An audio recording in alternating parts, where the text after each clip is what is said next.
Assalamualaikum warahmatullahi wabarakatuh. Perkenalkan, nama saya Aulia Feby Armambarwati dengan NIM 215211053. Di sini saya akan memaparkan hasil observasi UMKM Toko Kaca Wangkis.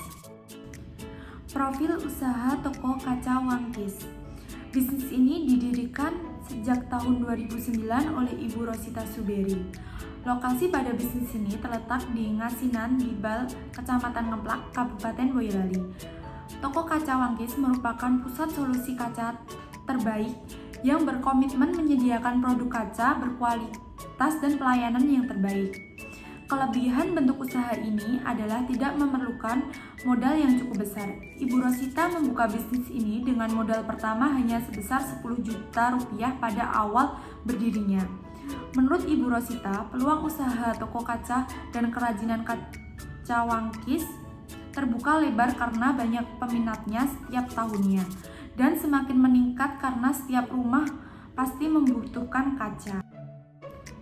Toko Kaca Wangkis menyediakan beberapa produk dengan bahan dasar utama yaitu kaca. Produk yang dijual seperti kaca dekoratif, kaca patri dan kaca artistik, kaca konstruksi, jendela, pintu, lemari, aksesoris pada mebel, dan juga bisa menyesuaikan permintaan pelanggan. Usaha ini berupaya memperluas jangkauan pasarnya dengan menyediakan pemesanan melalui aplikasi WhatsApp. Ibu Ratna sendiri memposisikan diri dibandingkan dengan kompetitor yang lain untuk memberikan pelayanan yang terbaik dan pengerjaan yang baik dengan kualitas pengerjaan yang cepat dibandingkan yang lain dan juga pengerjaan yang rapi. Visi misi Toko Kaca Wangkis ini yaitu visinya menjadikan pemimpin inovasi dalam industri kaca dengan menyediakan produk berkualitas tinggi yang ramah lingkungan, estetis, dan fungsional untuk memenuhi kebutuhan global serta menyejahterakan masyarakat sekitar. Misinya yang pertama, memberikan lapangan pekerjaan bagi masyarakat sekitar, terutama tetangga warga yang berada di sekitar untuk perusahaan. Yang kedua, mengembangkan produk kaca berkualitas tinggi dengan teknologi mutakhir yang berkelanjutan. Yang ketiga, memberikan solusi inovatif yang memenuhi kebutuhan industri konstruksi otomotif dan desain interior. Yang keempat, memberikan pelayanan pelanggan terbaik dengan fokus pada kualitas, keandalan, dan kepuasan. Yang kelima, menciptakan lingkungan kerja yang inklusif, aman, dan mendukung pertumbuhan profesional karyawan. Kegiatan komunikasi dalam organisasi. Komunikasi internal pada usaha Toko Kaca Wangkis ini dilakukan dengan cara tatap muka langsung agar informasi yang diterima lebih jelas dan efektif pada antar tim. Usaha ini juga memberikan umpan balik bagi pelanggan dengan tujuan mengidentifikasi area untuk memperbaiki dan meningkatkan kepuasan pelanggan. Kemudian, pemasaran dan promosi dari Toko Kaca Wangkis ini dilakukan melalui komunikasi langsung dari via WhatsApp. Permintaan dari pelanggan akan segera diproses dan dikirim ke alamat pemesan.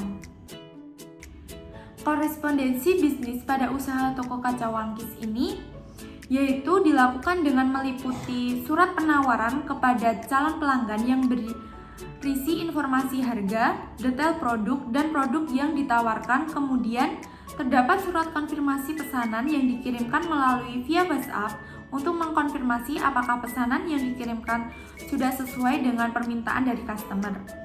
Usaha ini juga menyediakan nota pembelian di setiap pembeliannya dan penerimaan berbagai masukan dan keluhan dari pelanggan agar pelanggan dapat mendapatkan produk yang puas dari toko kaca ini. Pembahasan kaitan antara teori yang sudah dipelajari dengan penetapan korespondensi bisnis pada perusahaan. Yang pertama, ketepatan dalam penulisan bisnis, pesan bisnis. Di Toko Kaca Wangkis memastikan bahwa semua pihak memiliki pemahaman yang sama dengan penjelasan produk, harga, dan persyaratan lainnya secara akurat untuk pelanggan dan pemasok. Misalnya, saat mengirimkan penawaran ke pelanggan, detail seperti ukuran, jenis kaca, harga, dan lain-lain harus dicantumkan dengan jelas dan akurat. Yang kedua, struktur dan format sistematis. Menggunakan struktur dan format sistematis dalam komunikasi akan membantu penerima memahami pesan dengan lebih mudah.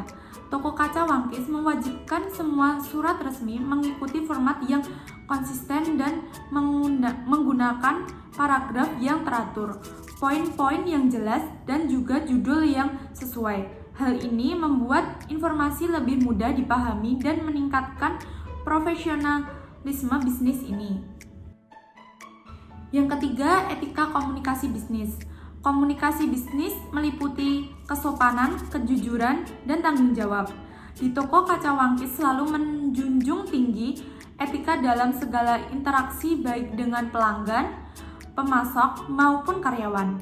Hal ini bertujuan untuk meningkatkan reputasi usaha. Misalnya, selalu menanggapi pertanyaan atau keluhan pelanggan dengan sopan serta menghargai waktu dan pendapatan mereka. Macam-macam surat bisnis. Yang pertama, surat penawaran. Digunakan untuk menawarkan suatu produk atau jasa kepada pelanggan. Surat ini memberikan rincian seperti harga, manfaat dari produk yang ditawarkan. Tujuannya adalah untuk membuat pelanggan tertarik dan mendorong mereka untuk melakukan pembelian. Yang kedua, surat konfirmasi pemesanan. Penegasan bahwa pesanan pelanggan telah diterima dan diproses. Surat ini berisi rincian produk, jumlah, dan tanggal pengiriman. Hal ini memungkinkan usaha dapat membangun kepercayaan kepada pelanggan dan memastikan tidak ada kebingungan dengan pesanan mereka. Yang ketiga, surat tanggapan pelanggan. Surat ini meminta tanggapan pelanggan mengenai pengalaman pembeliannya. Umpan balik ini penting bagi kami untuk meningkatkan layanan dan produk. Yang keempat, surat permintaan. Digunakan untuk meminta kebutuhan kepada pemasok seperti penawaran harga atau permintaan kerjasama. Laporan pemesanan atau penjualan perusahaan kaca. Yang pertama, promosi di media sosial seperti WhatsApp yang dikelola oleh Ibu Rosita selaku penerus bisnis Toko Kaca Wangkis dilakukan dengan mengunggah foto dan juga informasi harga. Yang kedua, promosi dari mulut ke mulut. Yang ketiga, promosi berlangganan. Dan yang keempat, promosi di acara lokal seperti pameran. Laporan penjualan. Pada periode bulan Oktober sendiri total omset 300 juta, sumber pendapatan dari kaca dekoratif 40% dari total omset, kaca tempered 30% dari total omset, jasa pemasangan 20% dari total omset, dan produk customer 10% dari total omset. Distribusi sendiri dari wilayah Boyolali 50%, Solo Raya 30%, luar daerah 20%. Kinerja dan efisiensi. Yang pertama, biaya operasional bulanan pembelian bahan baku sendiri habis 150 juta, gaji karyawan 40 juta, biaya promosi 20 juta, lain-lain 30 juta. Total biaya sendiri 240 juta. Laba bersih, omset 300 juta dikurangi biaya personal 240 juta. Laba bersih sendiri 60 juta. Kesimpulannya, yaitu Toko Kaca Wangkis merupakan perusahaan yang memiliki potensi besar dari industri material arsitektur dan dekoratif, terutama berfokus pada berbagai jenis kaca seperti kaca transparan, cermin, kaca tempered, dan kaca dekoratif. Toko Kaca Wangkis siap memenuhi kebutuhan konsumen baik perorangan, perusahaan konstruksi maupun desainer interior. Dengan kualitas produk yang unggul, jasa pemasangan yang rapi dan profesional, dan harga yang kompetitif. Saran untuk Toko Kaca Wangkis yang pertama yaitu Toko Kaca Wangkis perlu membuat akun di platform Instagram, Facebook, dan WhatsApp bisnis untuk menampilkan portofolio dan katalog produk. Yang kedua, Toko Kaca Wangkis perlu membuat marketplace sederhana agar pelanggan dapat memilih produk dan layanan dengan mudah. Yang terakhir, memberikan garansi pemasangan atau solusi apabila terjadi kerusakan atau ketidaksesuaian oleh pelanggan. Sekian hasil observasi yang dapat saya sampaikan. Kurang lebihnya mohon maaf. Wassalamualaikum warahmatullahi wabarakatuh.